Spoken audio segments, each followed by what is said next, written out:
If you or a loved one has had thoughts of self-harm, please call the National Suicide Prevention Lifeline by dialing 988 or visiting suicidepreventionlifeline.org. Due to the graphic nature of this program, listener discretion is advised. Suplex City Limits. Suplex City Limits. Suplex City Limits. Suplex City Limits.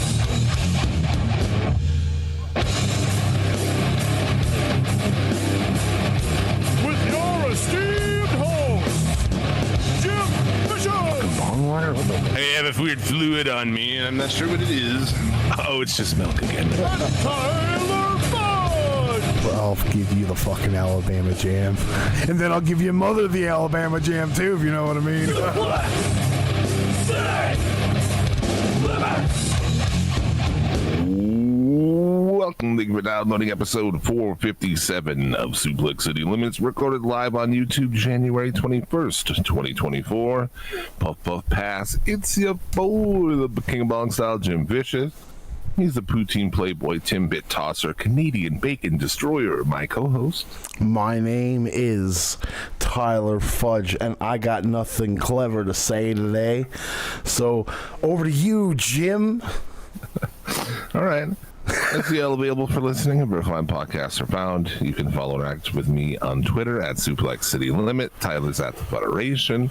If you like the show, consider supporting us by picking up a t-shirt at Pro Wrestling Tees. You can also donate on Patreon. Get a shout out like Big Dick Motherfuckers, Scotty Too Hottie, Scotty doesn't know, Evil Evan, the Viola JD on YouTube, Caleb, you should see the size of his Morganfield, and of course Kick-Ass Keith Martin. This week on the show, a recap of the wrestling we paid attention to, and the new episode of MTV The Challenge, RuPaul's Drag Race, weed, laughs, brotherhood, and a whole lot more. A whole lot more. Shoutouts to Gorgatron and Electric Downfall for the music, our boy Bobby Anthem for the voiceover. If you hear an out of context quote that tickles you, throw it in the chat. We'll use it for an episode title. But there are a lot of podcasts out there. Only one with a live around the world smoke session. That's this one. Hit the song, light the blunt, let's go. You know what I mean, Jelly Bean? Yeah. I don't know why I still do that. It just feels like you want to, right? Yeah. Agreed. It's just like, yeah, bruh. It's like the only thing of cultural note I can do of any other culture. I can't do anything else. But I can barely do that. My tongue's too fat. But Jim, you want to know how stupid I am? Yeah. Okay, so. Well, I mean, I know, but. Well, yes. Tell anybody who doesn't know. we've had these discussions before. So we had this cold snap here the other day, right? So, like, when I started my car, she revlined. She was dead. Got her boosted. It was minus 50. I probably should have just let her go. Boosted her, got her started. She redlined for a couple seconds before she came back down, right? And so what's that? All the way up? All the way up. All the way up. And then I went and got groceries, and when I came back, I noticed a puddle of brown fluid under my car. I was like, what is this? My neighbor's seen it. Oil? Well, that's what I was wondering, right? And he was saying it smells like oil, and I don't know what that shit smells like. You know, it all smells the same to me. It all smells like fuel of some sort. So I went yesterday and got like all my fluids checked, my oil changed and everything. Everything is good.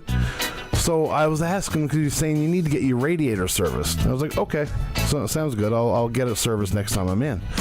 And I asked him, I was like, would that have anything to do with like my AC not working right, or like me not getting a lot of heat? And he looked at me, he's like, of course. But he said, what about your cabin filter? He's like, where is it? I was like, I don't know. He's He's like, when did you change it? I was like, that should tell you when I changed it. I don't even know where it is. Probably behind your glove box. It was behind my glove box. He got in, he took it out. It was like cement, dude. Yeah. There was leaves and rocks and everything. He's like, I pull out of the place that I'm getting my oil change, and then all of a sudden, dude, the heat that comes from my car is unreal. With the radiator thing or no? No, just with the new filter, because it was like cement. You could not get anything through that filter. I don't know. I guess I knew all those things. I knew nothing. Nothing. Yeah. I once went a whole chunk of a winter with no heat really because I did low on coolant. Oh yeah. Or I had no coolant in it basically. Yeah. Yeah, but I didn't drive it that far, so it never really, Same with me though, I drive for 15 minutes a day. You know what I mean? Yeah. So I don't drive a lot, but yeah, no, topped up my coolant and everything too. Fucking Jesus. Warm as fucking there now. It's hot as hell, bro. Hot as hell. Yeah. I can't wait. Tremendous. There you go. They have that. Let's get into some shit. Someone in the chat pointed out we do maybe need some. At some point, we have to get some drag race, and the intro is going to be bizarre, dude. Because it'll be it will be dudes smashing each other in the head with fucking chairs, and then drag queens doing death drops and shit. Be tremendous. It's true, and it's like I'm getting it on both ends because Jim's just like, hey, maybe in that tri-panel picture you should put some drag race and challenge, and you go into the chat, we need some drag race footage in opening credits. Fuck you guys. Do it yourself. Yeah. Does anyone else in here watch Drag Race, or is it just me and you? Have we got anybody who's like, you know what, I'm gonna watch it? Oh, Mad Hatter seems to want it. I think he might already. There was a few people who in our community who already did watch, because when I would mention it offhand, they would make references. Yeah, I believe Mad Hatter was the one. Yeah, he loves Drag Race. He knows. Well, Mad Hatter, this is purely for you, baby. I'm gagged, Mad Hatter. I'm gagged. I'll spill some tea. Let's get into the graps first. Let's do it. Let's do it. Fucking bread and butter, right? For now. Fucking talk what we want here. We might as well just get right into the shit and talk about, Madonna, Gandhi, Jesus, Okada. One word. It only takes one word to describe his greatness. That's true. That is very true. It is Okada. It's crazy, man. So if you've lived under a rock, Okada is leaving New Japan in February. So when you look at it, Ospreay leaves in February. Okada leaves in February. I don't think it's a good time for New Japan right now. It's a good time to be a Shooter or a Yoshi, whatever the fuck his name is. All these young boys, it's a good time to be them because there's a lot of space being opened up.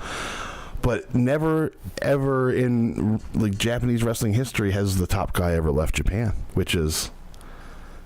It's crazy to think that Okada's that guy that's going to leave.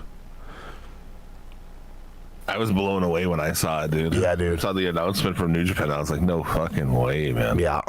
And this hasn't been a secret either for over a month, apparently, because I didn't hear about it either. But in December, he hired Barry Bloom as his agent, and that was the first shot to New Japan. You heard that there was WWE was interested, and his contract was up, and yeah, we heard a little bit about it. I never ever expected him to leave because his wife is an actor. I thought an actress, but she's a voice actor, so she can do that anywhere. Yeah. Where do you think he goes? I don't know, dude. There's only two places: WWE or AEW. Yeah. One is pretty cool, and one is not very cool at all. One is one moment where in the Royal Rumble, the money starts falling and shit or whatever. It would be crazy. I don't think he is available at the Royal Rumble, though. No, he's still got some February. I mean, they could fly him over just for it and send him back. But. Yeah, they could. I expect it to be the WWE. But I have heard that AEW had the stronger initial offer. I don't know if WWE like buckled down and did even more.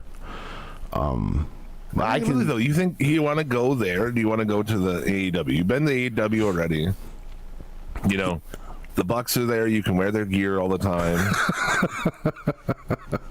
You know, he knows a lot of the fucking people there. Yeah. And he could still do New Japan stuff, right? Yeah. Yeah. The fact that New Japan said he's fucking gone is interesting, I guess. Because, like, Ospreay's still going to work New Japan, right? Sometimes. Right. So Okada, if he went to AEW, he could sometimes work in New Japan. Yeah. But if he goes to WWE, that's it. You know, and like that's why that the way that they came out and said, like, his shit's up, dude. He's got these dates and that's it. You know, so yeah. I don't know.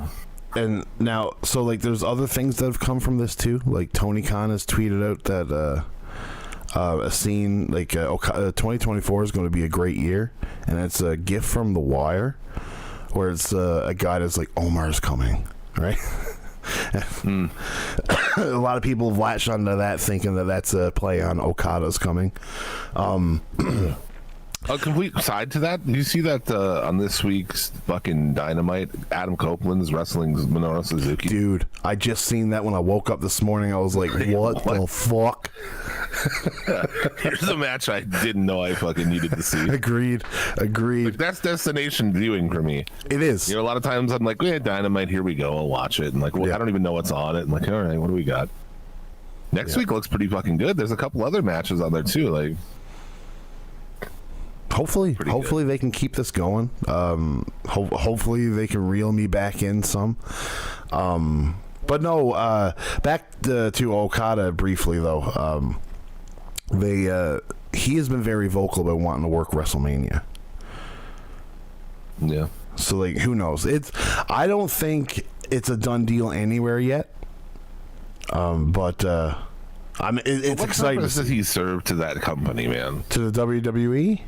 Yeah, it's like they're like a kid in a wheelchair who wants new shoes. Like, bitch, you don't really need these shoes. You don't need running shoes. You know, we get you some shoes, but you don't need these fucking shoes. You don't need like expensive cross trainer meant for fucking distance running shoes. Yeah, I mean, I think for WWE, I mean, you look at them, there is the obvious barrier of the lack of promo skills in English, but that is not. It doesn't seem to be a thing in the Triple H era WWE. I don't think that would hold him back that much. But I think that a lot of it is just trying to take him away from everybody else. You know, like if we can get him away from AEW, then that's a blow to them, and so on and so forth. That's the whole reason. If it is WWE, that's the whole reason, is to keep it away from them. I mean, because there's not a single. I mean, how many people who watch fucking Raw are like, "Oh, Okada"? They may know who he is, but they don't watch that shit. You know, most of them. It would literally do nothing for them. Yeah. I mean, like, Yeah. I think that maybe if you go in a arena of 10,000 people, I'd say probably 4 to 5 of them, 1,000 know who Okada is. But you know, Yeah. but like, It'll that's get just a pop, brief I mean, knowledge. especially, you know, Royal Rumble is a smarter, more of a like fly-in crowd. You know, who Yes. know a little bit more. Well, look at the AJ Styles thing. Yeah, right, exactly. But I just don't know why you wouldn't want to do that. Like, what's the deal with working WrestleMania? I grew up as a kid, you know, I mean, people of our age, WrestleMania is like, but I still wouldn't like, oh, I have to work this. Why? It's an arena. It's in a stadium. Fucking AEW runs Wembley every year. You know, Yeah. if you want to work in front of that many people. I think that comes down to you being a WCW guy, though. WrestleMania fucking sucks, dude. I mean, yeah. Crazy to say, like, Well, it's because it sucks because it's long. It doesn't suck because it's a bad show. You know what I mean? Because the matches are usually fairly good.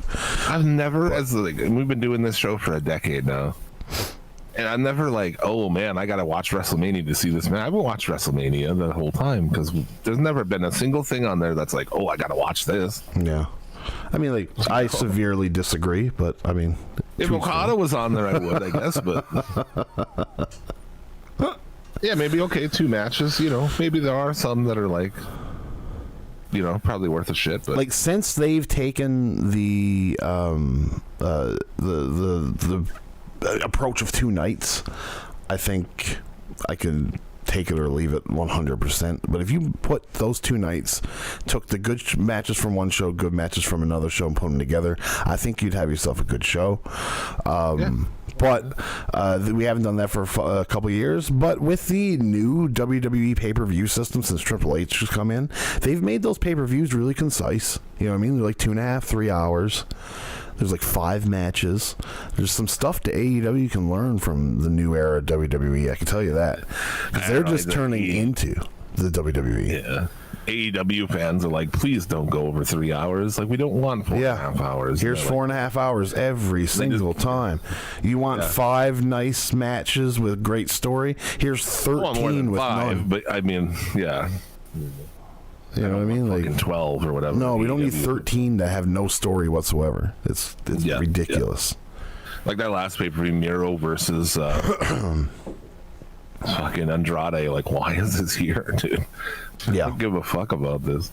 Yeah. But yeah, it's just dumb because they can get anybody they want to go out and have the cookie cutter matches and do the promos and. So why even bother getting this guy? I just think it's hilarious, man. Because you can get the best wrestler in the world to do the cookie cutter matches, and it just makes them that much better. You know what I mean? Like, those cookie cutter matches can be a little bit more intriguing with Okada involved at times, maybe. Does people not learn with Nakamura? Funny thing with Nakamura, that was the highest secondary market ticket sales WWE has had in like the last 20 years, was the show that Nakamura debuted on. Yeah, but they never did anything with him. Like, no, but that tells you right there that the fan base is in tune with Japan. They know what Japan, you know what I mean? Yeah, but they've never done a fucking thing with him. Not a thing. Nakamura. Not a thing. Nakamura was past his prime, though. You know what I mean? That's the reason why he left. They fucked up him and Styles. They did like a best of 7 with him and Styles and fucked it up. I mean, true. Didn't they? Yeah. I don't know, they did a bunch it wasn't a best of 7, Styles, but yes, there was a series. Fucked up a ton of them because it was like having them face off in the Rumble when Styles debuted was like, the guy was like, yay, and then they just do jack shit with it. You know, and they kick each other in the dick. That's basically what happened. I mean, granted, this is the Triple H era. It's a little different. It's not like, you know, Vince McMahon is there and Okada would come down on a fucking, you know, on a bicycle or some shit. With a rice hat on. They're like, that's not even Japanese, dude. What are you doing? It's like Chinese. Like, Same to me. No, I get you. So I don't know. I hope it shows up in AEW, but me too. Then again, you know, like, what are we gonna? You know, there's so many matches there. It's interesting. WWE is just like, wow, that's. I mean, I guess you have to watch the Rumble to see if Okada's gonna debut. Huh? Yeah, I mean, like, when you take Okada, there are some WWE matches that I think could be pretty good. Sorry, actually, when is it? Because his contract ends January, but he's fulfilling dates in February. He could probably come over. The Rumble is, I believe, next weekend. Oh yeah, it's 27th. Yeah. So technically, his deal's not up, but he could have been like, "Well, my deal's not up, but I'll work these extra dates, but I'm going to here too." Yeah. It is. Which, if I'm New Japan and he's going to WWE, I'm saying fucking go to the Royal Rumble. Be in that and then come back if they'll let you. Yeah. But I don't know if they will. I mean, because, like, how else are you going to debut him? That's the best way to debut him if you have him. It is. It really is. You gotta do anything you can to get him to fucking. That's the best place. Yeah. But now, mind you, with the relationship with AEW, can you really be swapping like that? You know what I mean? Like, it's one thing if his contract was up and he did it, but, like, if you're just like, hey, here you go work with the WWE for a couple nights. I mean, like, it could rub people the wrong way. But I mean, it's only AEW. You're only rubbing Tony Khan the wrong way, and we all seen what happened when somebody rubs Tony Khan the wrong way. He'll still fucking be head up their ass. You know what I mean? So yeah, we'll see. I think he's gonna go to AEW. I just can't see it, man. I don't know what advantage there would be for him. I think AEW has from a bunch of his friends. The Bucks are there. You know, he likes trying on their gear. Working at AEW, you're gonna see. You know, I don't know how friendly he is with those guys, but you're going to see fucking Suzuki and Ishii, and, you know, they're going to do a big crossover show once a year. And I'd love to see that crossover show, you know, in Japan too. But I agree. Forbidden Door, Japan. So to me, you know, even if the money's like vastly different, I'm like, I'm good, dude.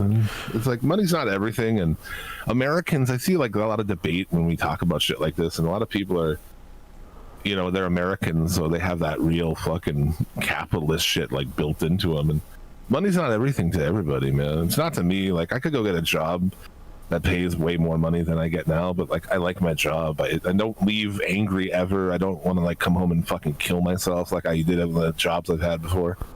Yeah, I'm good, dude. You know, like, if I got a different job, could I have a bigger, you know, could I like not live in a 1-bedroom apartment? Yeah. I have newer cars, sure, but like, I'm happy to like just go into the place I've been for 15 years and I know everybody and it's casual. Fuck it, man. Yeah, no, it's not everything. I agree. It sure can help, you know. Like, there's the people that say money doesn't buy happiness, but boy, oh boy, it does help. No, it could. It can. Yeah. Definitely. Those people have obviously never been poor. No, that's something that rich people tell poor people. Yeah, to try to stay away from their fucking bag. Yeah, you don't want this, brother. Like telling a starving guy, like, you don't want this steak, dude. This it's chewy. Look how many times I have to chew it up. Look how fatty it is. Yeah. Look at all these juices coming. I gotta wipe them off my face. You see that? That's a little bit of blood. You don't want none of this. This is just inconvenient to you, you know? I'd almost rather be you. You don't have to, you know, sore jaw now. Look, you put your ramen in a microwave for 2 minutes. It's so much easier. Yeah. There you go. I don't know. I'm saying AEW. You're saying WWE. Yeah. We'll see. We'll see who's right.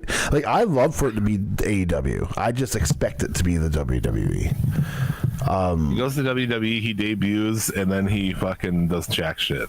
I don't think so, though, because like, you've got a lot of guys there. Like, Cody Rhodes hasn't done jack shit since he's been there. Now, mind you, he can speak English. Okada can't. Okada can, kind of. Aaron Echo's going to be Impact. There's not a goddamn chance. No prayer. Wasn't he just there again? He's going to be he taped some matches for Impact and the Snake Eyes show that they're doing, but like, he's not going to Impact, guys. No. And it's Punk versus Rollins at Mania so far. If Rollins can stay healthy, If Punk can stay healthy, has Punk even had a match? no. He hasn't had a single match. No, this is WWE, man. He's not going to have a match. He'll be in the Rumble. His first match will be in the Rumble. Yeah. That's funny. Like, AEW is like, CM Punk's here, and he's going to talk to you. And next week, he's going to have matches. He's going to have matches all the time. You know? That could have been some of the downfall with CM Punk. He wrestled at a house show. He wrestled at Dom at MSG House. Yes, because he didn't have his tights. But in the chat here, I just noticed that Mad Hatter asked, how do you guys feel about Cody? Hot take, but I feel the Rhodes family is overrated. Mm-hmm. I mean, you know. Dusty Rhodes is Dusty Rhodes. You know, he's a great promo. Not much of a wrestler. You think he can get you behind his babyface doings as a wrestler? I fucking love Dusty Rhodes. Right? Dusty Rhodes is one of my favorites, man. Yeah. Dustin, he's a great hand nowadays. You know what I mean? But like, as Gold Dust, he was a great character, not a good worker, but then there was a big gap where he was nothing.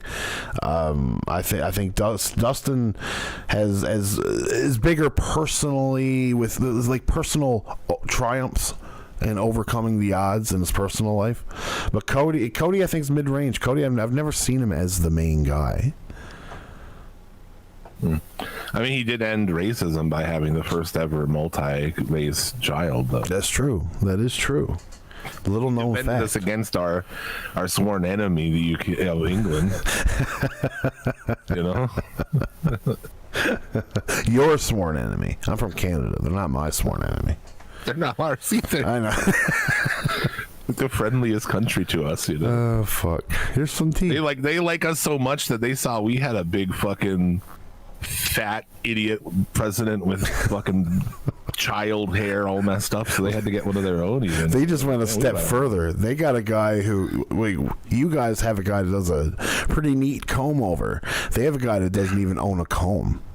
Yeah, so like we want a big fat fucking idiot with terrible hair too. Can you imagine? Your prime minister's name is Boris. Man, I like Cody Rhodes. Aside from the shit in AEW where, and I just still don't know if he realizes that, or who realizes that, but like he did that to himself, dude. Yeah. He legitimately got himself under just by being a fucking pretentious fuck. Yeah. And his wife, I mean, being attached to her is not going to help you either. Well, and there's a reason why the WWE has not let her be on TV, and I think that's because She's the fucking worst. I mean, she'll make you hate anything. Yeah, because like they didn't want her wrestling. Like they told her you're not going to be a wrestler, right? So like, AEW was her trying to be a wrestler now, and it didn't work. She's not a wrestler. She's terrible. She is. Yeah, you just like. At best, you're hot, stand next to your husband, but that doesn't help him as a fucking baby face anyway, so. No. You try to do that, have her with as a baby face, and do the like Miss Elizabeth spots and shit. I don't know, fuck, man. I don't know. I don't know why they came in with the story they did. It's like, don't start telling the story. He's gonna come and get this belt if you're not gonna fucking do it. But he's not, right? The Rock is wrestling Roman Reigns, or has that not been set up yet? Well, they haven't set up when that match will be. You know what I mean? Because there's the Elimination Chamber and there's 2 nights of WrestleMania. Yeah, so they started the Cody thing and it didn't even happen. And yeah, like I don't know if Cody's going to happen at Elimination Chamber, or will Rock face Roman on the first night of WrestleMania and then Rhodes face Roman on the second night. Who knows? It's hard to say. Who cares? All right, I'll let you go. What else we got, man? I mean, we can talk about the shows. Yeah, we might as well talk about Dynamite, I suppose. I haven't had much on it, man. I thought it was good. I thought it was a fine episode. It was. I didn't take any notes, so I never take notes. It's like if I can't remember it, then it wasn't worth fucking talking about. A lot happens in my week, man. I didn't watch it till Friday.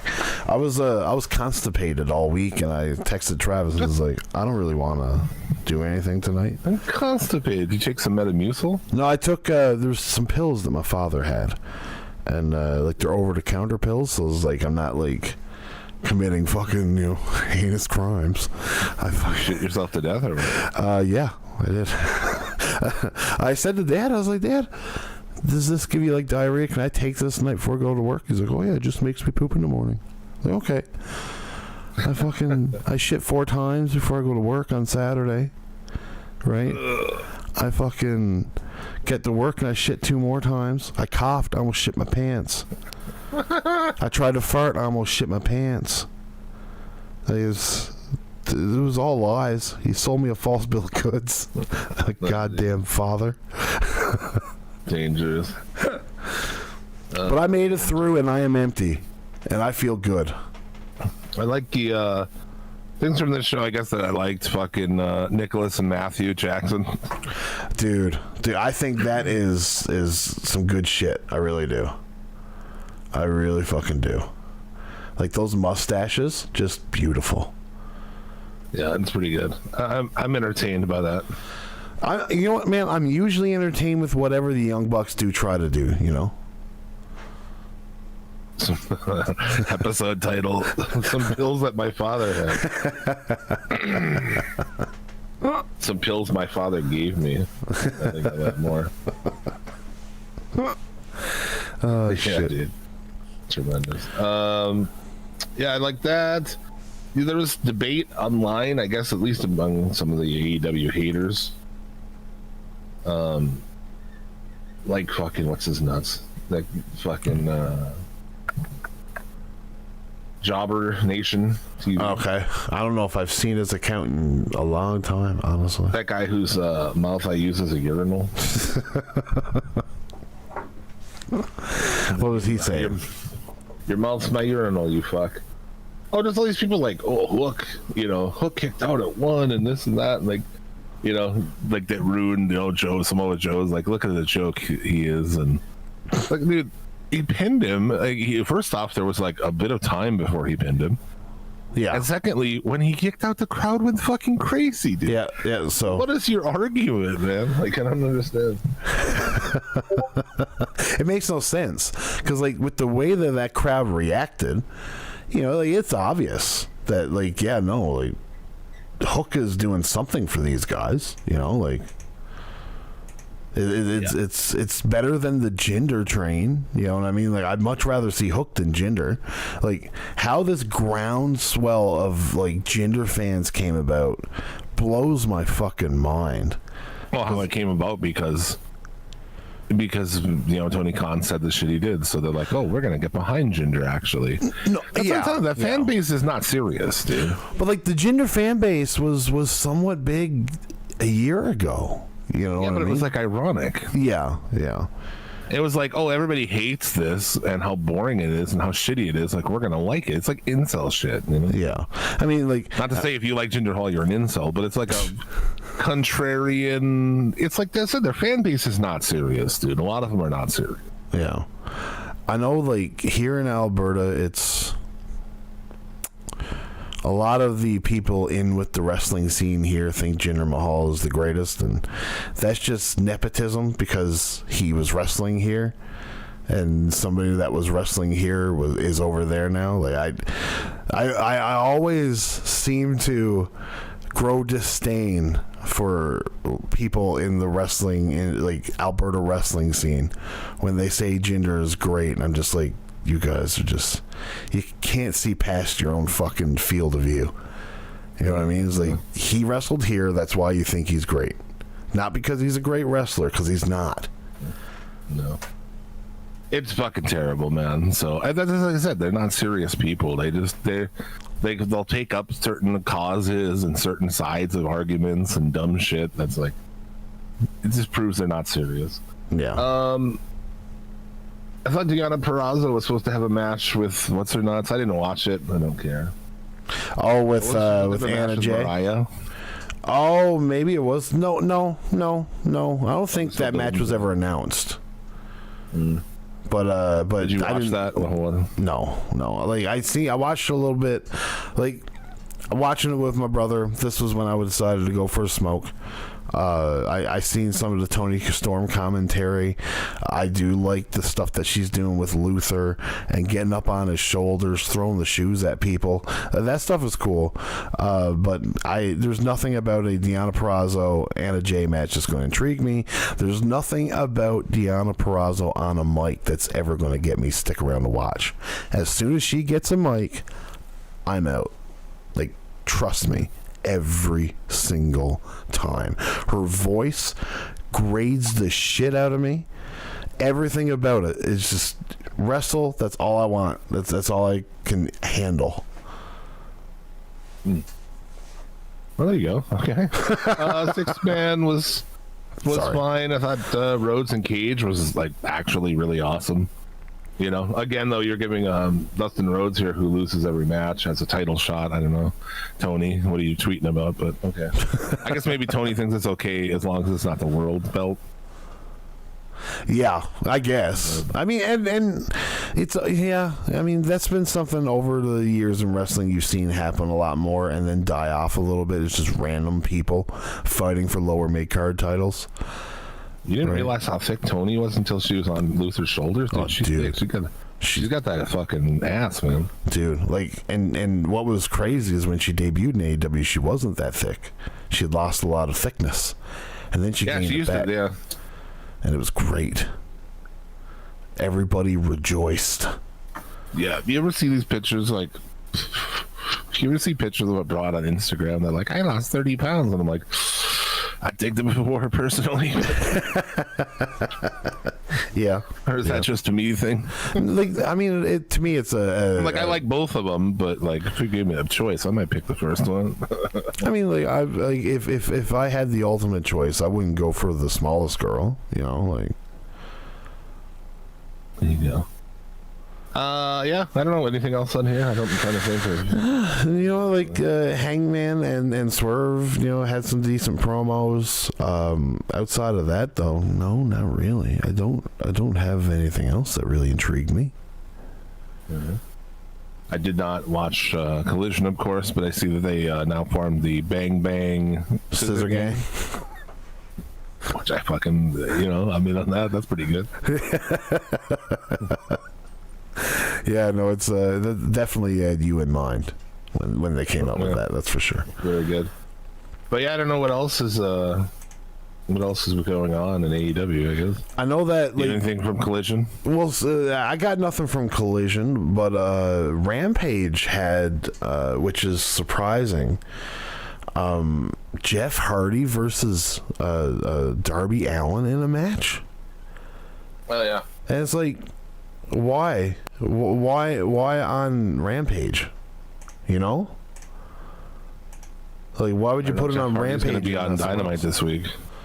Sorry, what's that? Jeff Hardy's going to be on Dynamite this week. I think he's facing Swerve. Oh, really? Is that? I don't know. That could be wrong, but they announced some other matches for. Yeah, I just don't. I just find it perplexing where Darby Allin and Jeff Hardy are doing this crazy match on Rampage, and it's barely fucking promoted. It's barely put out there. It's on the lowest show they have. Like, why wouldn't you put that somewhere else? Yeah, Mad Hatter Jeff swerves when he drives. That's it. No, and I guess I don't know where that fucking thing, but also the rankings are coming back. Yeah, Tony Khan tweeted. Yeah, which is, I mean, it's not the reason why they leveled off. I can tell you that, but I mean, yeah, if they'd have done it sensibly, it would have been fine. Yeah, but they kind of got lost in the sauce. I do think it's a good idea. I think having it grounded somewhere there, I do think is a good idea. Correct, yeah. Yeah, but I don't know. So we'll see how they do that. If they do it properly and well, then that'll be cool. Yeah. It can't hurt. You know what I mean? Like, yeah, Swerve is wrestling Jeff Hardy this week. Okay. No, good. I don't see that match being something that I'm going to really want to go out and see. I wouldn't go out of my way to watch Jeff Hardy versus Swerve because Jeff is Jeff. But it definitely adds to a Edge Minoru Suzuki card that just fills it out that much better. Yeah, right. Yeah, anything else, I guess, with AEW, I really don't have anything else. Anything, I guess. We're almost at intermiss here, so. I mean, should we just get the rest of the wrestling out of the way then? Like, even like the news stories and stuff? Sure, man. Let me see. Let me see what I got here. Because I don't have a lot. So we talked about Okada leaving New Japan. The bigger star that we should have been talking about is Tama Tonga leaving New Japan. Oh, yeah. Just him? Yeah, just him. Yep. Not Noah or Hikuleo? No, they've been a tag team themselves without Tama Tonga over the last little bit. Is Hikuleo and whatever the other Camacho was his WWE name, I believe, but yeah. No. Yeah. This guy going to WWE or what? Probably. I just think they get Hikuleo. They're probably watching and waiting to get Hikuleo at some point. Probably. I mean, like the guy is getting better. The guy is getting better. They like some big boys, They do, and he's deceivingly big. Like island boys. They do. Island they do. Boys. You can have a second bloodline. Yeah. Rikishi's bloodline versus Haku's bloodline. Oh yeah. Book it. Speaking of Jinder Mahal and Seth Rollins might have torn a ligament in that match. So that's great. This happens, man. Had a pointless fucking match with Jinder Mahal. Yeah, a title match, right? With a title. Yeah, it was a title match. It was. It really was. And the other, I got two more that we can just touch on. One is just to pop you, or like just because I know you'll love it. But Black Taurus has signed with AEW. No way. Yeah. Black Taurus will be a part of AEW. So that's pretty fucking great because, like, just look at this guy. You know what I mean? Like, he is insane looking, and I'm all for it. Yeah, dude. He's great, man. He'll have a great match because like he's a bigger lucha guy, and it's like him versus a Vikingo or any kind of fucking Ray Phoenix. Yeah, you know, he's such a great base for all those like high flyer dudes, and like looks fucking awesome. Yeah, it's got a great look. It's a shame that he's been in TNA this whole time. You know, like, man, like he could be doing so much better, and hopefully he gets a good kick at the bucket here in AEW. So that'd be great. Yeah. There's just so many fucking people there, and like I said, I don't watch Collision, so there was a question I keep asking. I don't like I said, I don't know what happens on Collision really, but like, is Pac? Where's that guy? Is he hurt? Yeah. Oh, is he? He's always hurt. Yeah, I guess so. Black Taurus was not in Lucha Underground. No. I wrote down. I sent. I don't believe, just on the sheer fact that maybe he wasn't wearing the Black Taurus mask and he was something else. Oh, I'm not aware of it.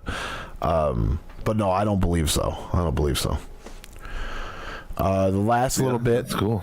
The last thing I have is Sabu has come out and said that he wants to have his retirement match this summer, and he wants it to be against Rob Van Dam. So now, can you imagine that match? Oh boy.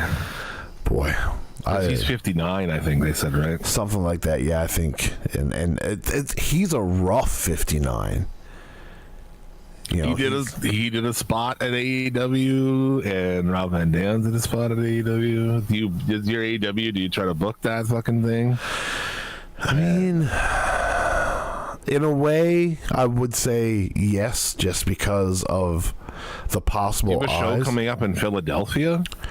If I'm AEW and I'm like, oh, we get Philadelphia here, and or Philadelphia would be the best option. But yeah. You could do something there, probably. I mean, obviously not a main event on the show, but put it in the middle of a pay-per-view or something. That Sabu's final match. I don't know. That'd be, and he was like, make it 10 minutes if you can. And I don't know. I'd see if I could do business with the guy. I would try. You know what I mean? Like, I would, but I don't see a show coming up in Philadelphia. No. Well, you could fucking make one. Oh, it wouldn't be hard. I mean, like, these shows have to be Philadelphia. Anywhere in the Northeast. Yeah, you can do Pittsburgh. You can do in New York. Yeah, exactly. Fucking Boston. But yeah, Worcester. Worcester. Oh, you said Worcester. No, who fucking Worcester? Worcester. Oh. Boston, Worcester. Fucking mess, bro. Yeah, there you go. Okay. But yeah, no, that's really. I have a couple other news stories, but they're really not that important. So.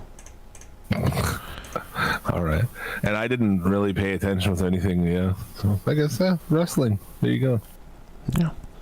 There's your graps. We're gonna take a 5-minute intermission. Come back, and we'll talk about MTV The Challenge this week. Also, RuPaul's Drag Race, and maybe some of those other wrestling things. Who knows? There's all kinds of time. Don't worry about it, boys. Hope to see you there in about 5 minutes, and we'll be back then. Fiddler's got history on this podcast. I had a whole episode on the history of this band, and I like that it's full circle. How now we can talk about an album I never thought would come out. Right? I thought that the band was done. Oh, and why did you think the band was done? Well, because Elvis Keane left the band. Yeah. So did he leave, or did they just asking? He left. Okay. He left, and all you needed to I imagine it's because they're like, Elvis, we're not doing your shitty songs anymore. Okay. I'm sure it was a Like, creative. the band is better off for it. And his brother stayed. Yeah, that which tells me a lot. So Elvis Keane left. Elvis Keane was a massive contributor to the band for the whole run, man. All the songs that aren't as good. You won't convince So me yeah, like otherwise, you can but yeah. say that, but he did have good songs. Like, I think saying that discounts the good songs he did have. That's fair. Drone. It's okay. It's like, but like I don't. But for me, it's like that's not what I'm listening to. White on White, like White on White on the first album is really good. Now, like I get what you're saying, But I and, like the other guys' songs. like I get that that's the ones I like. that is definitely like a Tylerism, Yeah. where it's like I'm gonna say like a nice thing about you, but it's gonna be not nice. Like, you know, like it's just the album songs that aren't as good. Like that's it. Like, just you know, not as songs good. aren't bad. They're just not as good. Yeah, Like- it's like when he starts singing, I'm just like, yeah, this sounded like one of your songs. Really? It's like, yeah, I thought this was going to be one of your songs. And But like the album, what was it, Free Throw or something like that? Almost Free. Almost Free. So that Fucking hate that album. all right. So Almost Free would be the gap in between Two. the last podcast and this one, Yeah. right? So Almost Free came out, and it was the Elvis show. Yes. It was the Elvis show. And boy, did it suck. Now the album has good songs like Alcohol. Like, Sure, that was yeah, a good song. yeah.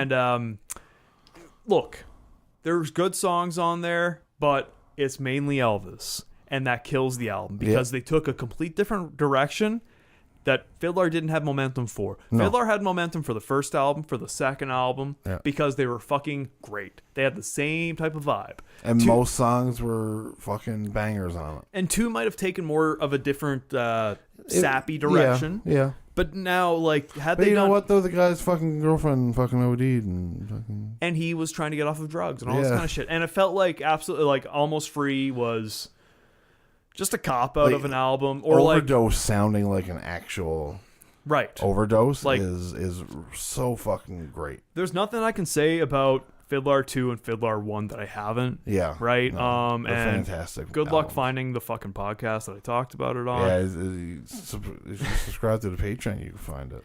Now look though. Somebody messaged me on Twitter. I can't remember who it was, and they're like, "Hey man, I really like the SmackDown 6 episode that like we released." He's like, "Where can I listen to that?" I was like, $5 on the Patreon, but you can go on there, pay $5, download every fucking episode, and then cancel. $5. Never messaged me back. yeah. Yeah, he's not Everyone gonna do wants it. something for free, right? I get it. You know what I mean? Like they were out free at some point in time, but hey, man, they're not anymore. Everyone's it is. doing it. Everyone's doing it. It's not even that. It's like I'm too lazy to host them anywhere else because I'm not uploading them one at a time. I'm not going to do that. I do enough. I work enough. I'm not doing that. But they're all on the Patreon. Go ahead, pay $5 and cancel immediately. I don't give a shit. But I put in the work there, and I'm not putting in the work anywhere else. Plain and simple. Tyler is leaving it all transparent for you here. Yeah, it's not because I want your $5. It's just that's just a caveat that was built into it. That's where I uploaded them. That's where it is now. Much like the full mare, and this is the full fudge right here. Also, the first episodes, I don't want you listening to it, but I don't want to fucking delete them from the internet. You're not going to put up the first ever episode in the 10th year? No. Alan Cross did it for the history of ongoing music. Yeah, and Alan Cross is a fucking professional. I'm not. Definitely wasn't back then. You don't want to put up our little 10-minute brotherly love snippet? Nope. No? Nope. Oh, No. dude. What about going to Cali? I don't know. Probably not. No. Damn. It's just that early stuff. I don't. It's not saying that I don't like it. That's because that's doing I a get disservice. it. I But assume it's the quality, right? It's the mics we were using. It's not really knowing how to edit properly.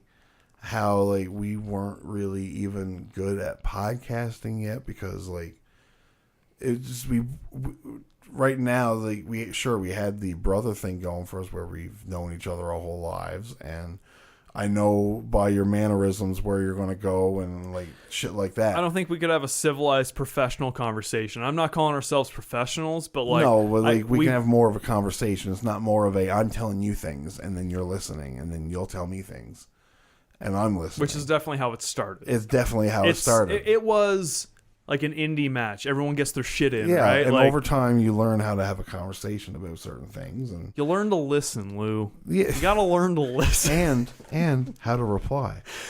Yeah, Right? yeah. You know what I And to mean? keep dead air from happening and stuff like there that, was a right? lot of dead air back then. Less less less. I mean, I still cough. Yeah, but Tyler's a cougher. I'm a cougher. If I were to do that, I'd need to have like the biggest mute button here. And that's Like still the gonna- on-air button. Yeah, and just that's hit the still- on-air button. Exactly. It's still going to be coming in on Travis's mic because we're sitting so goddamn close. So, Anyways. but yeah. Anyways. This was a big year for Fiddler. They released a lot of covers. They released this big fucking acoustic album. Yeah, they did. So that was interesting, I thought. They did a lot. They were real fucking busy, man. They did Free Fallin' as Get a cover. Free. Nookie. And Get Free. Get Free by the Hives. Yeah, shit. I thought the Free Fallin' Not one. the Hives. Vines. Signs. So I thought that the Free Fallin' one was much like a lot of their other covers, like Sheryl Crow's "If It Makes You Happy," where it's just a lot of like lo-fi, like popping and screaming. Nookie is basically Nookie. But it's good. It's good, but really no, fun. Listen. Limp Bizkit. We both like Limp A Bizkit. horrible band. What? Oh, No. For the most part, no. Just hear me out. I'm listening. Limp Bizkit, the catalog. I wouldn't walk the length of myself to have it. Okay? But they have a half dozen tracks that are fucking phenomenal. Yeah, I would say if you just took the first 3 albums and cherry picked about 5 to 6 songs off You of got each yourself one, a fucking good EP there. good full album. If you took songs off of all 3 of them. I mean, like, I guess. Oh, dude, yeah, for sure. I guess. There's a song. Like, I would say maybe 1, 2, 3, 4, 5. Oh, okay. I re-listened to the first 3 Limp Bizkit albums just this year, and not too bad. I mean, if we want to mention that too, the resurgence of Limp Bizkit this year. Was that this year? That was this year. Fred Durst coming out with that new old man look, coming out with the Dad Vibe song last year, and then into this year coming out with a new album, coming out with that song Out of Style, which is not bad. I mean, it's not bad. It's not something that's going to go on to my songs. I just like that they're self-referential. That at this point in his life, Fred Durst understands what Limp Bizkit is. I think the whole time Fred Durst was a great businessman and he knew how to market himself and how to market that band. I think people definitely take him lightly, and I'm not saying he's smart. I'm just saying I think the guy knew what he was doing. Yeah. You know, yeah. like that's pretty much what I'm just trying I to don't say. think that he is Limp Bizkit. I think that Limp Bizkit is what he thought was going to get attention. The red Nike hat was total branding. It's not because that's his favorite hat. It's just like everywhere I go, I'm going to wear his red Nike hat, and everybody's going to associate red Nike hat with me. And the musical energy was not the same without Wes Borland, No. John Otto, and Fred. No. I mean, how And we're back. I'm better than ever. If you like podcasts, we've got you covered. Suplex City Limits Podcast Network. 4 weekly shows, 0 paywall, 0 fucks given. Shows like this one, shows like the Federation. The Federation. 7 Deadly Spins out now, and what's a little special thing coming up? Huh? Yeah, we're going to be doing the first half of the original Grandmasters of Wrestling that we were planning on doing, the one in the tent on the street, but we're bamboozled. So we're hopefully going to be doing a live feed of that this week. Yeah, sometime on the SCL channel. It'll be on the SCL channel. Yeah, I don't think there's any point in doing anything on the Federation channel because nothing happens on the Federation channel. Yeah, you know what I mean. So like, it's better just to keep going with the channel that consistently has things going. you know. I'm interested to see if we're going to pop up in some of these new, because like I watch YouTube shorts, you know, when I'm taking a shit or whatever. And now they've started putting in live ones. Like all of a sudden it'll just be like some dude standing out in the dark, like talking about weird shit or something, you know? Yeah. So I was like, I wonder if we're going to pop up in one of those. You can't, because we've never made the short ourselves. You know what I mean? That's not a short, it's a live. Oh. It's like you're going through shorts and all of a sudden it's like live right now. And it's just like, I've seen a few of them. Fair. Yeah, we're like one guy standing outside. I don't even know what he was talking about. I just kept going. I wonder if we'll pop up in that. Anyway, who knows? We might. But yeah, no. We couldn't have done that any worse, huh? We couldn't have fucking done it any ass backwards. Done what? We did. Ass backwards. Well, we did like what part? We did actually part 1 or volume 2, part 1, yes. And then part 2, or did we do those reverse too? We did volume 2, part 1, and then we did volume 2, part 2. Because at least we did that. So yeah, we thought I thought that the whole episode was on the one DVD. Didn't realize I was going to have to buy 4 DVDs to watch this. Look at this chat, dude. Fucking bitch, I'm so high. I forgot I was listening to SCL and not Federation. You guys scared me when you came back. Good. Good. That's good. That's like one of those episodes we were just talking about of the Makabe Mania, where like I'm so baked that I hear like Travis as part of the commentary team. So yeah, check that out. Check out my other show, fucking Old Guy Metalcast, every Saturday. This week we talk about fucking Sleep Token and their latest things, Ice Bullets, all kinds of things. Ice Bullets. They're making their rounds again these days? I mean, I guess. Fair enough.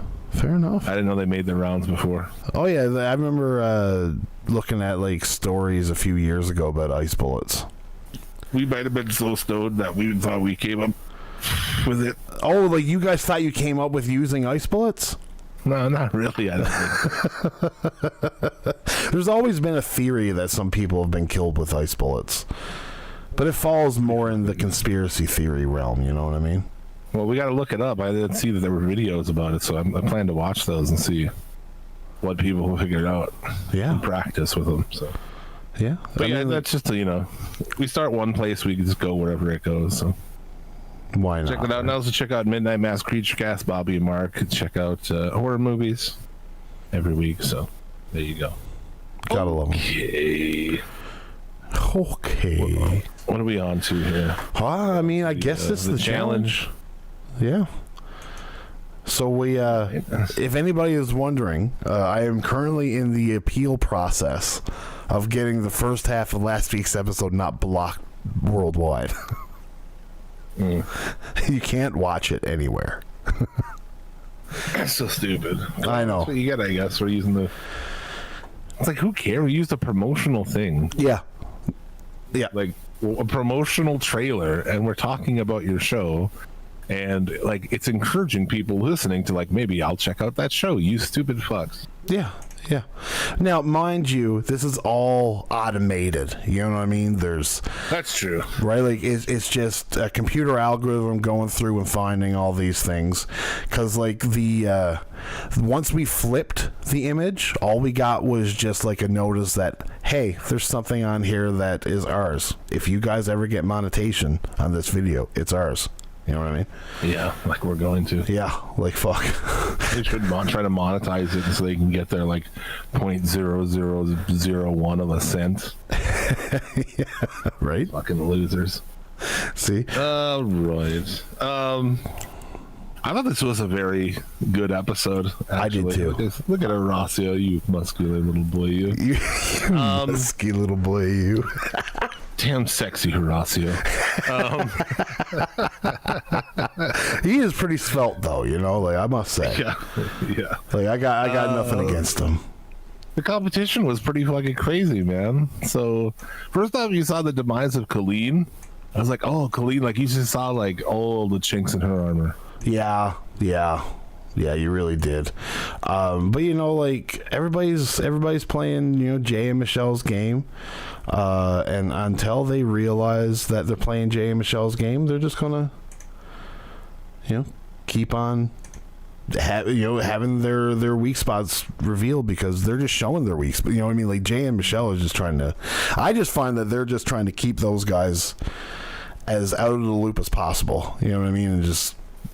I don't. Well, like I mean, you get to the point, right, where if I want Colleen in there, she proved right here that you want her in the final because she couldn't run for shit. Yeah, it's true.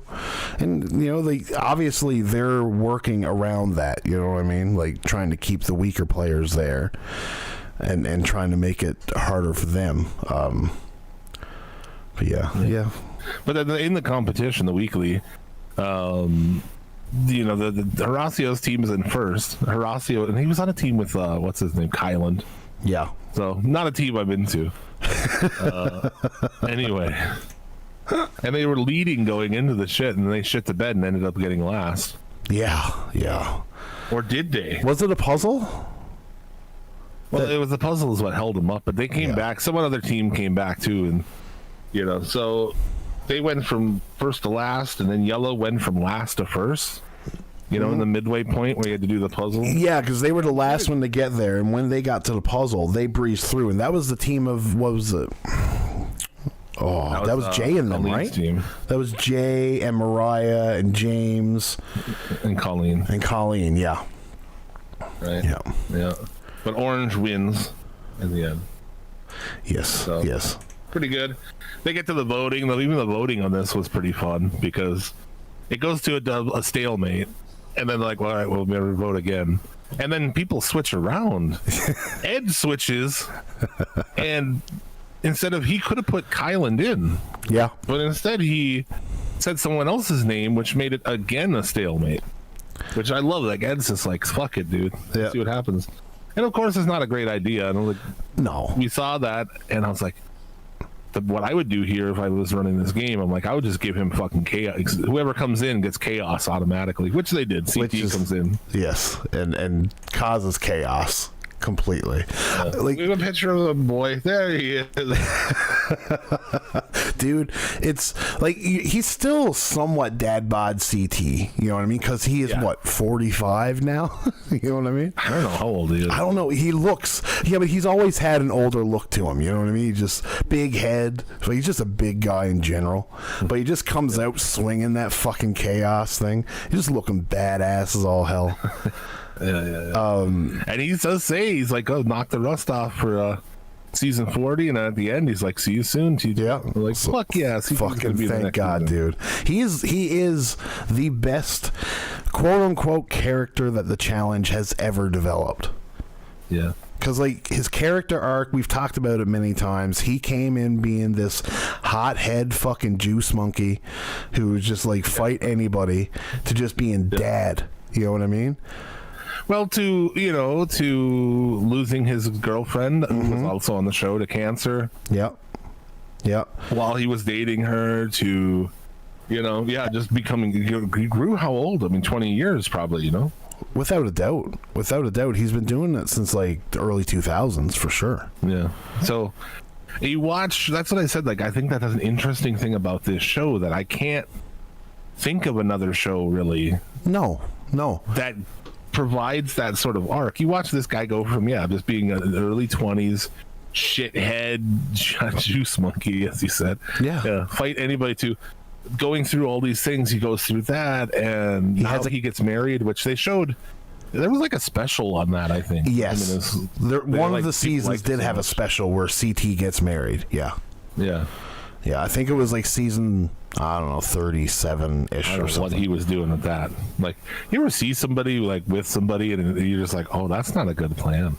I'm like, why is he marrying this lady? She's like not any of the qualities I would want, aside from hot. Yeah. That lady's going to be a pain in the fucking ass your whole life, dude. I don't know. She is pretty hot, though. Yeah, but still. He had a kid too, and like I'm watching old seasons of the challenge, and he's talking about winning and bringing home the ice cream money for his kid. His kid's name is CJ, so it's CT and CJ. These guys just seem like they're the tightest crew, right? Yeah. But like, And we saw him with Big T too. How he like kind of, ended up being so nice to her and having a little friendship with her. Yeah, and just like with Emmy as well, it was like you don't see Emmy anymore, and thank God, she was fucking annoying as all hell. But he comes into this challenge and looks at Horacio, and he's like, "I know you, Horacio. You seem like a good kid." He's like, they're doing the same thing. Imagine this too. If you don't know this guy, he's got like the most Boston fucking accent of all time. Like when he's talking, it's hilarious. It is, and he's almost putting it on a little bit too. Oh yeah, without a doubt. He's got a little bit of character to him. But he tells Horacio, like, they're doing the same thing to you that they used to do to me when I first started. They're intimidated. They don't want to go against you. So I'm going to give you a night off today, kid. And who does he call down? Because he did. He calls everybody kid. He calls Ace-Off. Yes. Because he's the only one he didn't know. And so last week you pointed out, and I pointed this out to my lady when we were watching, and I was like, "Oh yeah, Fudge brought up that Asaph was a member of the pit crew on RuPaul's Drag Race this season." And I looked it up to confirm that, see if it was this season or previous. And then I found out, this guy's like a television whore. Oh, he's on everything, dude. Everything. Dude, he was on Worst Cooks in America and shit. He's trying to do whatever he can to get famous by doing the least amount of work. It's hilarious. It is. He's on every fucking show. It makes me not like him, actually. I think he's entertaining on the show. This episode was the end of him being entertaining for me. I didn't like how he was bragging about how great he is and how this house just does what I want to do. He's brainwashed by Jay thinking he's making moves when it's Jay that's making all the moves. To me, he just looks stupid. Mm-hmm. And CT wiped the fucking floor with him, so that was wicked. I can't do math. He was fucked. He had no idea, dude. He's like, no idea. Number? Like, you get fucked, dude. This is the first one of these challenges where they had the champ come in, and it was tailored for the champ. The only way you could have tailored this more for CT is if you made it a tentagram. That motherfucker does those in his sleep, right? Right. Because the game didn't seem like much. Like, you move this thing around, it's not that much. No. And like, at least they kept it from the fucking the peanut gallery. Yes. I don't like when they can fucking help them. Fuck that shit. Me neither. I don't like that either. And it was a math equation where you had all these fucking numbers and you had to pick one to go in there to try to make it equal 3 or something like that, or 39. And Aesop had no prayer at all. You can just see CT just sitting there doing math on the fucking ground, just. You have sand there too to fucking yes, do it, yeah, he's writing in the sand this equation. And there's another thing, CT is such a fucking big guy, that's the last thing you expect, that he's got fucking a brain too, yeah, he's good at puzzles and he's shit. Smart, man. He's a smart guy. Yeah. Asaf was on So You Think You Can Dance season 12, which is 2015. Are You the One season 4, 2016, which is like a dating show. Worst Cooks in America 2018. Some other, I don't know what this. Ha Gadol VIP. Probably some Indian show. The Challenge, and then RuPaul's Drag Race 2018 and 2023. There you go. That's fucking funny, man. He definitely is a television whore. Yeah. And he went home. So. Yep. And I couldn't be happier because I hate that group. I just want people to go home. Yes. I don't really care. But there's going to be a purge in the next couple weeks where you're going to see. I just have a hard time rooting. I mean, I'm just like all about Ed. Yeah. I want Ed. Ed's my dude, Yeah. I don't. The rest of these people, I don't really give a shit. I mean, I do like Jay. I think Jay winning would be funny. I like that he's super villain Jay, which is a fun arc for him. Yeah, because he hasn't been super villain. He's just hated by other people, but not by the crowd, But like the constant push for Horacio and Kyland into the eliminations gives me a little bit of an underdog want them to succeed. But like they're boring. They're two of the most boring people they've ever had on this fucking show. Yeah. Right? Like there's some go out guys of their way to find Horacio talking to anybody. Right? And like it's even become a fucking topic of discussion on the show where Horacio just doesn't talk to people. The only person he talks to is fucking Nerys. Yeah. Nerys. So, but like there's people that there's really no focus on whatsoever, like the vampire dude. Whatever the fuck his name is. Yeah, I don't know. You know who I'm talking about, the tattooed guy. I absolutely know who you're talking about. Is it Ed? No. Eduardo? No. It might be Eduardo. Either way, some Spanish name. He's from like Croatia or some bullshit. But yeah, there's a lot of people that there's really no focus on. Olivia, I could give two flying fucks about. I think she's annoying. Boring. Yeah. Like, Michelle's voice grades on me, but at least she's not the most boring one. She has, like, feuds with people, at least. I fucking hate Michelle. Yeah. She's my, like, there's seasons, I got those, like, there's people I just hate, and, like, she's what I hate every time. Her, that, like, Southern, what's it, Ashley? That Southern bitch, she's not on here, but... Yeah.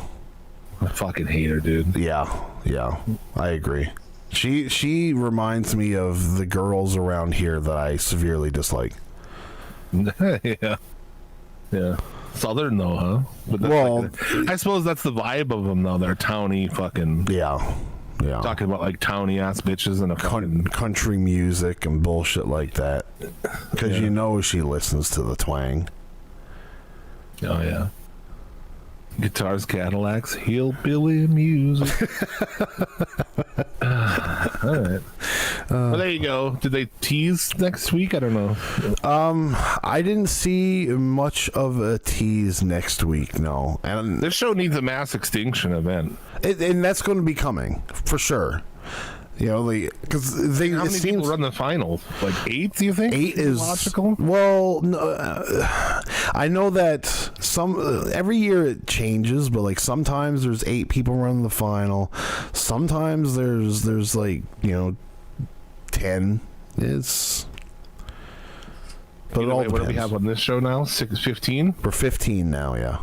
Yeah, it started at 24, and we're weeks and weeks and weeks into it, and nobody went home for over a fucking month. We're 14 weeks into the show, right? So they got to do some kind of mass extinction event here. I think that there'll be Casey still has her thing, so like it was a guys elimination this week. I imagine it'll be a women's elimination next week, and Casey will be the champ in that one. I'm sure Colleen's going to go down. Casey will be the champ? Yeah, she's already been on the commercials. Oh, I'm trying to think of who Casey even is. Do you remember when Casey and Fessy ran a final together as a team? Casey hurt her knee, and Fessy just sat on the side and wouldn't eat because he knew they were going to lose, and let Casey eat all the food, like a little bitch that he is. Oh, you remember?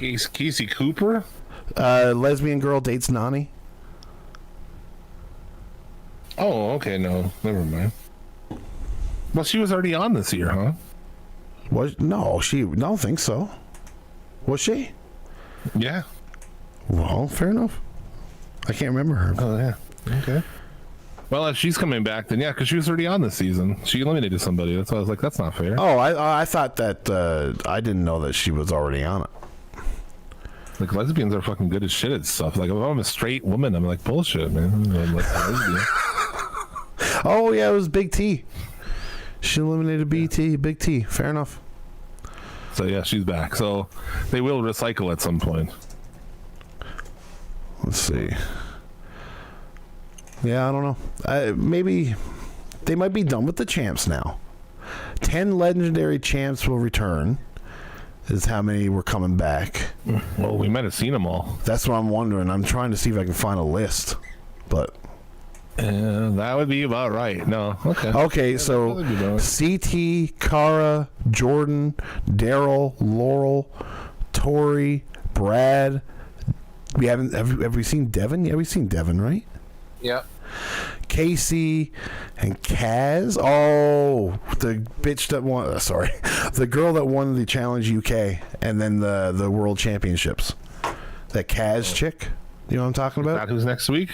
That's the only other champ left to go. Yeah. So yeah, there'll be a woman's elimination, and then I'd imagine the next week will be the mass, the purge that they'll do. All right. Well, there you go. MTV The Challenge. Fucking great show. It is. It is. I can't wait. We got to try. I keep trying to, I don't know how we get the challenge people to our show, but. Well, we got to find a way, Jim. We got to find a way. This is our new way in. No.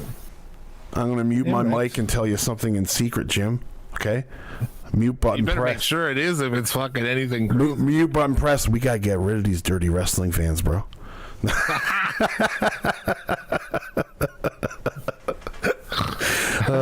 Fuck. I was like, can you even do that? I don't know.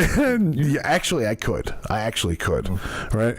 Like, I'm going to press mute right now. But if you want to know what I'm going to say to Jim right now and you're in the live feed, you're going to have to download the episode. And we're back.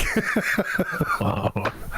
You're going to leave it in the non-live? Yeah, because I'm making them go and download the episode. That's pretty clever, actually. All right.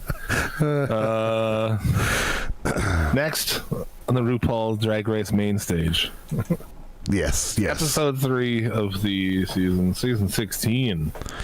RuPaul's Drag Race. It's time to work, dude. Yeah. Spill the tea, baby. Spill the fucking tea. So do I have any fucking notes on this? Probably not. No, I don't, because I'm stupid. Letting everybody down, Jim. Jeez. Yeah, so. But in the C episode, what was the mini challenge here? The mini challenge was, you talking about like the fashion one where they had to make their own clothes out of men's clothes? Oh, that was the whole episode, right? Yeah, that was the like whole episode. Mini challenge. While I still enjoyed the episode, okay? Yeah. The fashion stuff, I don't like. Yeah, that is a little bit of it. That is going to happen sometimes. I think the crazy costumes. Once it's done, I'd like seeing what they did with the stuff for sure, 100%. But like the whole process of building it, I don't care. I don't care about them judging what they built. Don't care.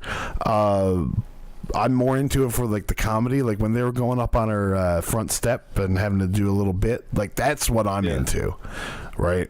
Yeah. But still, I was still entertained throughout the show.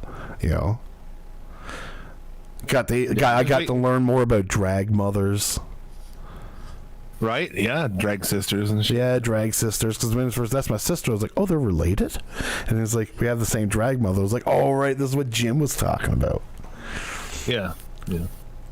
Well, because a lot of these cats don't really have like traditional families, you know. No. Yeah, that's fair. Yeah. One guy even spoke about how he hasn't spoken to, like, I believe his grandmother. Yeah. Yeah, they had like a great relationship and shit. Yeah, and then she found out about this, and it's sad. You know what I mean? Yeah.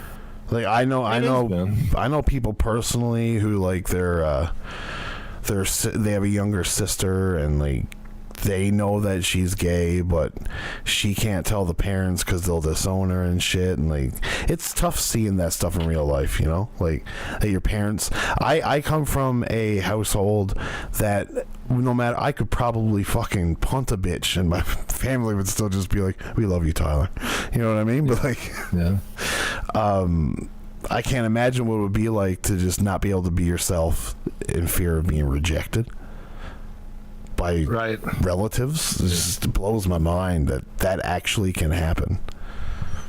Yeah, my parents aren't out like active pillars in the community or in like the gay community or anything. Gay community. The guy. But they would have accepted me however I was. Oh yeah. Same. Like my parents Some have people nothing afforded against that, them. unfortunately. Yeah. It's sad. Yeah. It really is sad. It is. You hear that stuff on every season of the show. I'm not shocked at all. Not shocked. There was one I remember, like the guy, he was talking about how his dad disowned him and like never ever contact us, never come here, never anything.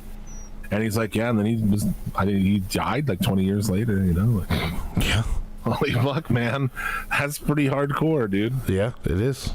It is. That's like, who's attached to like something like that much? It's really weird. I mean, it's I'm attached obviously so somebody. heavily to this fucking belief that I've been told that I will disown my own fucking child for it. I think that person never should have had children.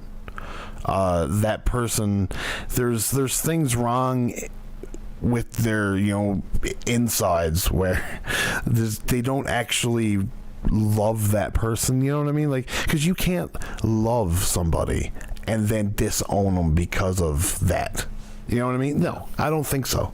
I don't think it's possible. And also, let's just clarify: if you can't love yourself, how the hell are you gonna love anybody else? Preach it, sister. Preach it. I love how every episode ends like that. Yeah, it's true though. Let the music play. Like, I just think the whole show is just like there's so much entertainment value, to like all aspects of it. I agree. I do find it entertaining. I really do. My favorite win this week, right? What's her name? Fucking.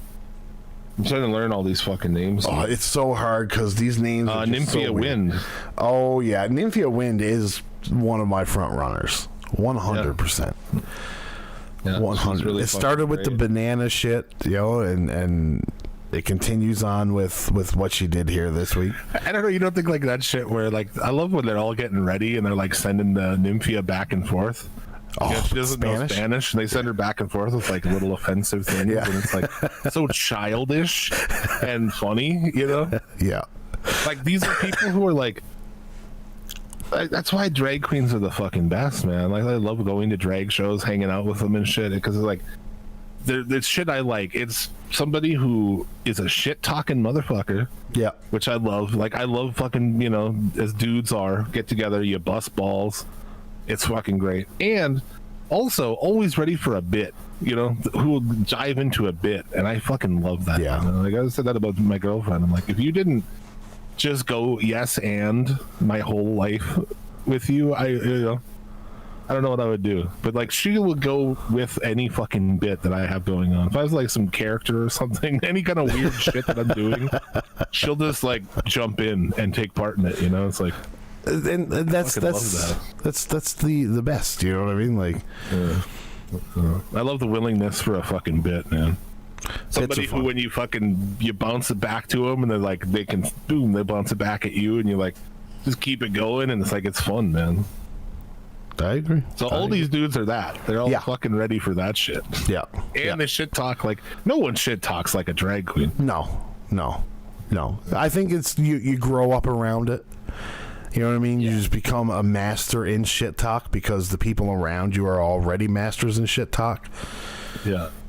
You need to survive in that fucking scene, I'm sure. I would imagine. I would imagine. I imagine it's a very political scene, not like government politics, but just politicking yourself. Yeah. Oh, Mitch, thank you for bringing that up, actually. I want to talk about that because I'm revisiting it at the end here. But, yeah, dude, you should go to a live drag show one day. It's great, man. I've always wanted to go. Yeah, you should. Yeah. It's a fun fucking time. It's like a lot of nice people and a super fun time. But, yeah, Marty Vasquez said he watched the two that have the horror theme show. I remember that. Yeah, I didn't really watch it. It's hosted by two people from Drag Race, and it's like the whole thing is like drag, but it's all horror related. I've seen that. I've never seen it, but it's like the Bordello twins or something like that, or yeah, something like that. yeah. But yeah, man, if there's, I'm probably, you said there's, you're kind of in the goddamn Argus Circle, and there's still drag shows there, right? Yeah. There was there's a couple a year. Yeah, there's always one during Pride Week, and that one usually has somebody from like RuPaul's Drag Race Canada and stuff there. And yeah, when is Pride Week? June? Something like that. Yeah. But see, I don't check it out. Man. I don't have friends that would go to this. That's the thing, right? Like, come on, dude. You don't have a friend. I don't. I work, Jim. Yeah. I work in the oil field, so the people I know would never. Like, I mentioned RuPaul's Drag Race, and I called one of them she, and I got a scoff from most of the people, right? I was like, they are she when they're in drag. Yes, like exactly, because it's a fucking character. Like, Jesus Christ. They're so close-minded. Like... It's, what about fucking Mom Fudge? Would Mom Fudge go? I don't know. Maybe. Because I would take Mama Fudge to one if she would go. Yeah, I'm sure you could find someone to fucking go. Dude. I probably could. Like, I worked with the guy that ran the Pride here in town. But like, or Travis, or I don't know. I don't know if he would.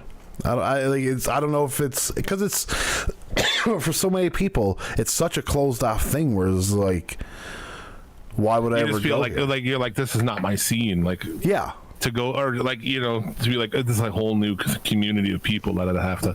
It'd be like if you don't go to punk shows and you're like, oh, they have punk shows down here. You're like,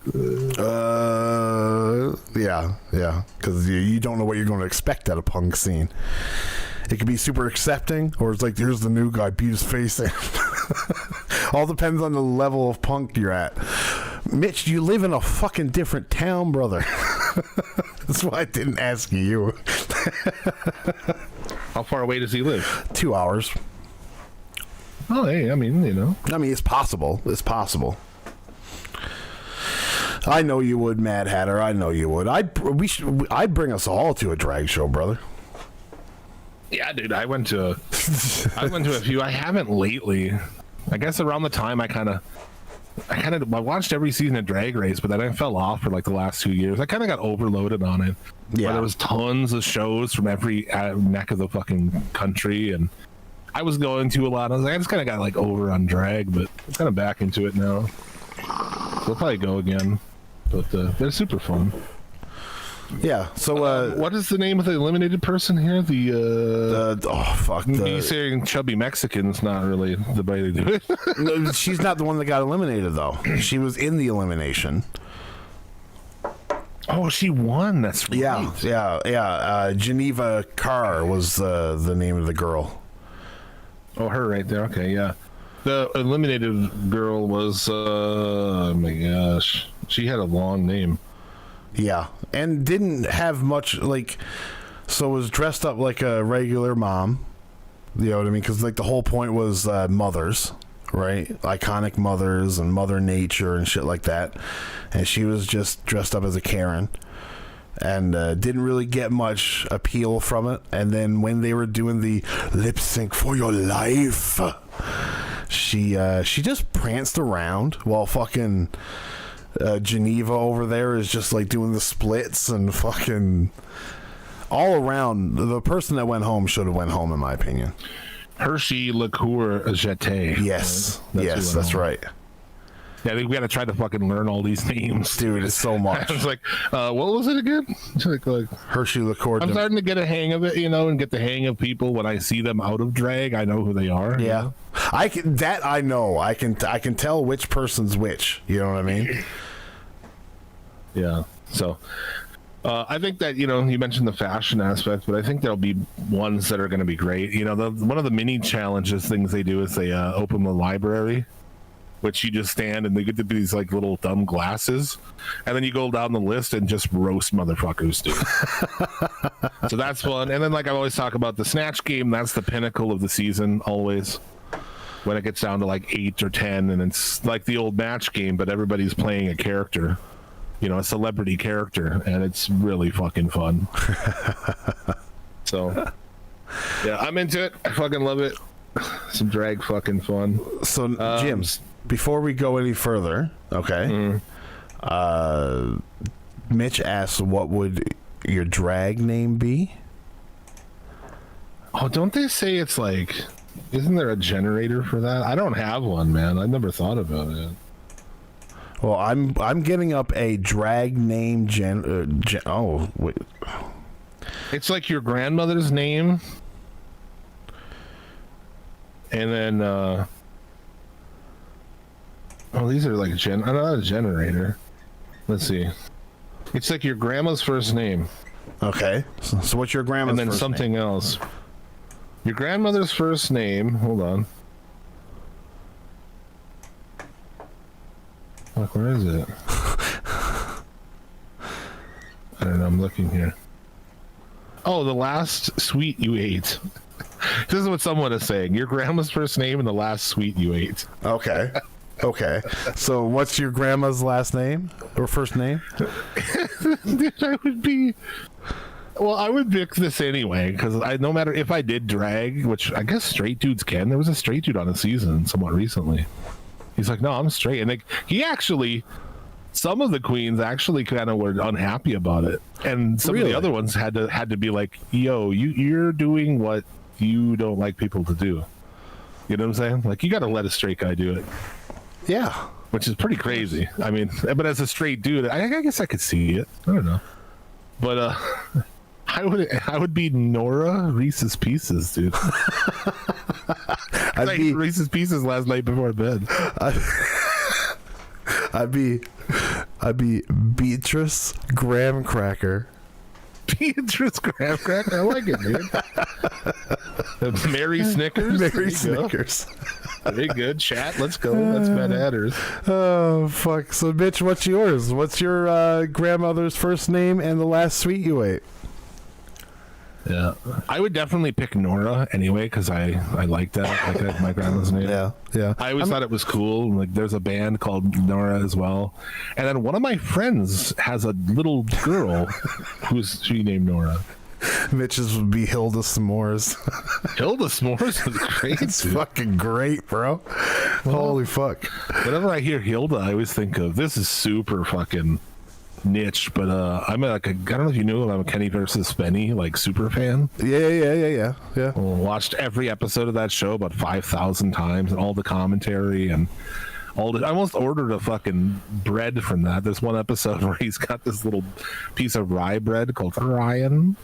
I almost fucking paid like $40 for it online. They had anyway. Hilda, there's this one. Hilda. He's talking about his dead wife. It's like a Jewish character. And his wife is Hilda. That's a name you don't hear anymore. Was she Jewish? I doubt Mitch's grandmother was Jewish. Okay. Highly doubt it. Yeah. All right. Mary Snickers, I like it, dude. Hilda S'mores, very good. Yeah, Hilda S'mores, Beatrice Graham Cracker. I think I pull off a Beatrice really well. Beatrice is a tough one. That's like a, I had Reese's Pieces were the last thing I had, but I also earlier in the day, because I was like, yesterday was kind of a blow off day, Yeah. Like the weekends get loose on the diet, So I also had Kit Kat, so I could be Nora Kit Kat, but I kind of like. I don't know which one's funnier. But. I mean, I could have I'm a big fan of muffins, so I could be like Beatrice Muffin. There's all kinds of stuff, and I'd be able to have a muffin top, so it would work out. Rosa Ice Cream. Call you Rosa Ice, though. I think Rosa Ice would be your fucking real name. Rosa Ice. Great, man. Very good. Yeah, I thought that girl who got sent home was really fucking good, actually. Like, this season's not fucking around. Like, she was good. Just what she brought in that lip sync, because like her shit wasn't bad that she did. You know what I mean? Like, it was funny, but like what she brought in that lip sync really just easily sent her home, because Geneva was just so much more of a presentation of just everything. Yeah. So there you go. We'll see as it progresses through the year. I think there's going to be some fun shit. So I don't know what next week even is. Yeah, I'm not sure. Mad Hatter says that why they haven't rebooted Golden Girls with drag queens is beyond him. It's true. Yeah. That would be fucking awesome. What else did I say? There was something else I was talking about at one point. I kept picturing like, oh, it with drag queens would be fucking awesome. I can't remember what it was though. The fuck is that noise? Did you hear that? I hear like a high thing. Yeah, sounds like a fax machine. I don't know. That is weird. Is that in my headphones? It's in my headphones too, though. That's the thing. Weird. Anyway. Yeah. Yeah, you mentioned Legends House, and that's funny you did, because I was recently thinking about that, and my lady's never seen it, and I hadn't watched it since it came out, like 10 years ago, 2014. It's true, me neither, actually. So I started rewatching it yesterday. No way. Okay. Yeah. And there's a lot I remember, but there's a lot I don't. It's so fucking good. And actually, the first time I watched it, I remember just like not liking Tony. Because he is annoying, Tony Atlas. He's annoying. He's a fucking idiot. He'll come up to you and be like, oh, actually, I'm a genius at this, you know? Like, holy shit, dude. But he is also endearing, too. You know? Of course. Like, I kind of do like him. Yeah. I gotta go and apologize to that horse. I tell that horse, we be friends. There's a lot of fucking people who do wrestling impressions out there, but I might be the only Tony Atlas, and I feel like it's pretty good. Your Tony Atlas is spot on, dude. It is. Your Tony Atlas is fucking great. It's like, wow. You know, it's like the Ian Anderson from Jethro Tull. He's like, I could buy a guitar, but I'm never going to be as good as Jimi Hendrix, so I'll buy a flute, and I'll be the fucking Jimi Hendrix of flute. I can be the Jimi Hendrix of skin flute. Yeah, I think so. So fucking the Tony Atlas. So everyone goes for the macho. You can't beat, you know. Yeah, those are tough, man. And I love you can't just go for the stew either, you know. The stew. Yeah, who else does a stew heart, man? Jim Cornette. Yeah, Jim Cornette does a great stew. Yours is better than his. I think so. I think my stew is pretty good. Yeah, exactly. You go Dana, good Diana, that fucking whore. I think you have to be from Canada to be able to get it properly. You know what I mean? There's like in there too, like fucking Tony Atlas is talking about. I mean, he's like I'm on like a laptop, you know. I'm not doing this. He's got like the disposition of a fucking 12-year-old or 10-year-old, and he gets his dick gets hard by having women step on his face and shit. It's fucking amazing. We should one of these days we should do a conversation with Tony Atlas and Stu Hart. Oh my god. Fucking funny though. But yeah, I'm rewatching it and I'm loving it, dude. I love it. I'm laughing like my head off watching it, honestly. Like it's so fun. I forgot how good it really is. And like Piper and Duggan brother. Someone calls him Dugan. He's like Duggan brother.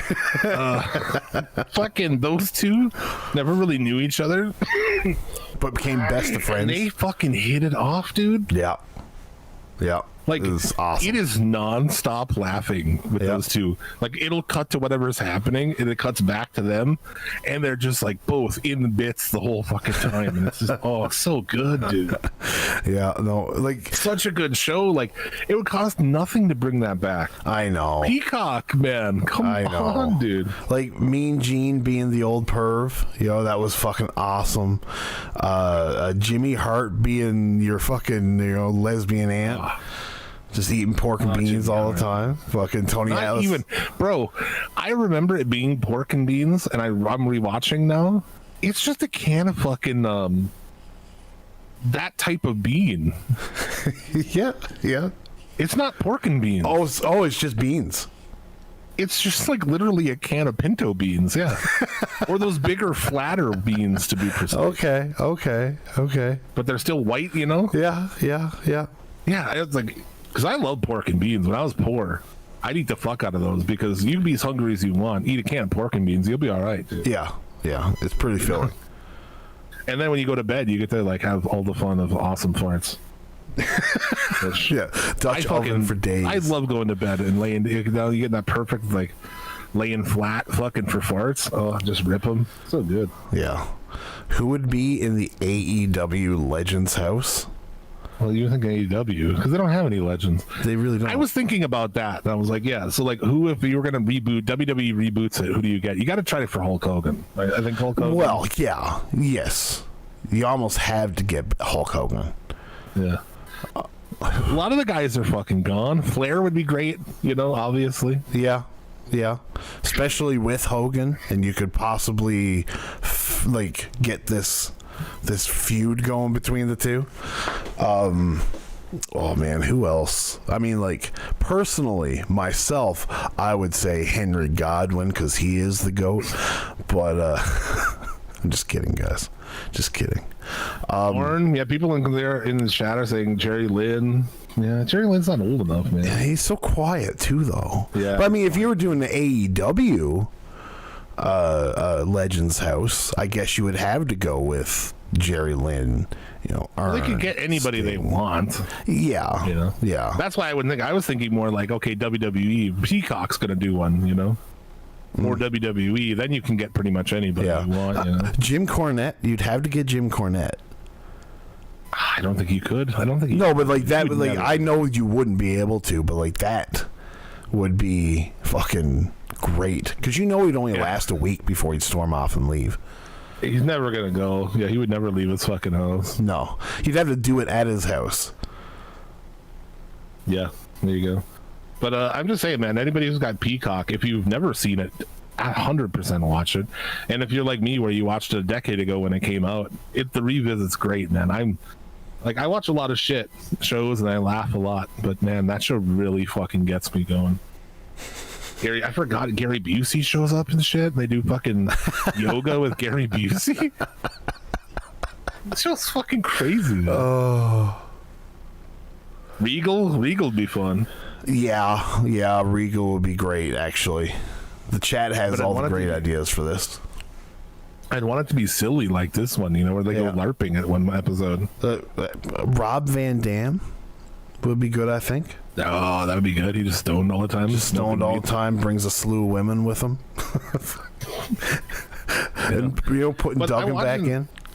That show costs nothing. They did it out in Santa Clara, California or something like that, yeah. They rented a house. I mean, even the first episode's super simple. Oh, they give them cakes and they're like, hey, go introduce yourself to the neighbors. And that creates all these fucking awesome moments too, because Piper and Hacksaw end up in these people's house and Roddy Piper's laying on the floor under their table talking to this kid who won't come out from under the table. It's fucking amazing. It's like Roddy Piper's in the house. He's laying on the kitchen floor right now. Yeah, you want to come over and see this? Yeah. DDP? Oh, that's a good one.